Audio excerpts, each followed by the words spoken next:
তোমরা যারা ক্যালকাটা ইউনিভার্সিটিতে বিএ হিস্ট্রি অনার্সে ফোর্থ সেমিস্টারে পড়ছো, তোমাদের যে ডিএসসিসি 5, 6, 7, 8 এই 4টি পেপার রয়েছে, এই পেপারগুলির যে গ্রন্থপঞ্জি তোমাদেরকে লিখতে হয়েছে কলেজের প্রজেক্টে, সেই গ্রন্থপঞ্জি নিয়ে আলোচনা করছি এই ভিডিওতে। তো দেখো, এখানে গ্রন্থপঞ্জি বা যেটা বিবলিওগ্রাফি বলা হয়, এই বিবলিওগ্রাফি হিসেবে তোমরা ডিএসসিসি 5-এ অর্থাৎ আদি মধ্যযুগের ভারতের ইতিহাস, এই পেপারটির গ্রন্থপঞ্জি হিসেবে তোমরা এখানে 5টি গ্রন্থ আছে, সেই 5টি গ্রন্থ লিখবে। যার যে কলেজে যে প্রশ্নই দিক না কেন এই ডিএসসিসি 5-এ প্রজেক্ট হিসেবে গ্রন্থপঞ্জি কিন্তু একই হবে। প্রথম যে গ্রন্থটি রয়েছে দেখো, প্রাচীন ভারতের অর্থনৈতিক ইতিহাসের সন্ধানে, রণবীর চক্রবর্তী, আনন্দ পাবলিশার্স, কলকাতা 2002।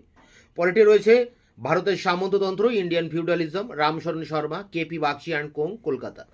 পরেরটি আছে অতীতের উজ্জ্বল Bharat, the wonder that was India, L Basham, progressive publishers, Kolkata 2005। পরেরটি রয়েছে আদি মধ্যযুগের ভারতের ইতিহাস, 550 থেকে 1206 খ্রিস্টাব্দ, অনির্বাণ বসু, জে পাবলিকেশন। পরেরটি এবং শেষ যে বইটি রয়েছে, প্রাচীন ও আদি মধ্যযুগের ভারত, শাশ্বতী দাস, মিত্রম পাবলিশার্স, 2013। তা এই 5টি গ্রন্থ তোমরা গ্রন্থপঞ্জি হিসেবে লিখবে ডিএসসিসি 5-এ কলেজের প্রজেক্টে অ্যান্সার লেখার শেষ পাতায় তোমরা এই গ্রন্থপঞ্জি লিখবে। এরপরে দেখো রয়েছে ডিএসসিসি 6। এই ডিএসসিসি 6 রয়েছে প্রাক আধুনিক যুগের ইউরোপ। এখানে দেখো 4টি গ্রন্থ আমি দিয়েছি, এই 4টি গ্রন্থই তোমরা এখানে লিখবে। প্রথম যেটি রয়েছে রূপান্তরিত ইউরোপ, 900 থেকে 1800, রিলা মুখার্জি, প্রোগ্রেসিভ পাবলিশার্স, কলকাতা 2004।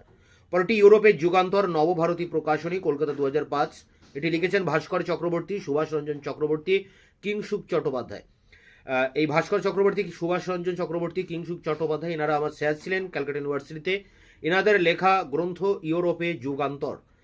এরপরে দেখো আরেকটি গ্রন্থ রয়েছে বিজ্ঞানের ইতিহাস, সমরেন্দ্রনাথ সেন, শৈব্যা প্রকাশনী, কলকাতা 1996।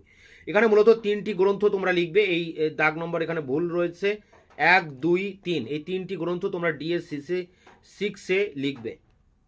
ডিএসসিসি 7 অর্থাৎ সুলতানি যুগের ভারত, মধ্যযুগের ইতিহাস, এই পেপারটির যে গ্রন্থপঞ্জি রয়েছে দেখো, প্রথম গ্রন্থ মধ্যযুগে ভারতের ইতিহাস, সুলতানি আমল, অনিরুদ্ধ রায়, ওরিয়েন্টাল লংম্যান, কলকাতা। পরেরটি ভারতের ইতিহাস, তুর্কো আফগান যুগ, মিহির কুমার রায়, পশ্চিমবঙ্গ রাজ্য পুস্তক পর্ষদ, দ্বিতীয় মুদ্রণ, ফেব্রুয়ারি 1992।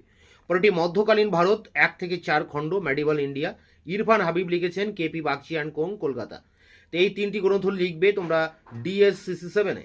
এরপরে দেখো ডিএসসিসি 8-এ যে গ্রন্থগুলি রয়েছে, রূপান্তরিত ইউরোপ, 900 থেকে 1800, রিলা মুখার্জি, প্রোগ্রেসিভ পাবলিশার্স, কলকাতা 2004।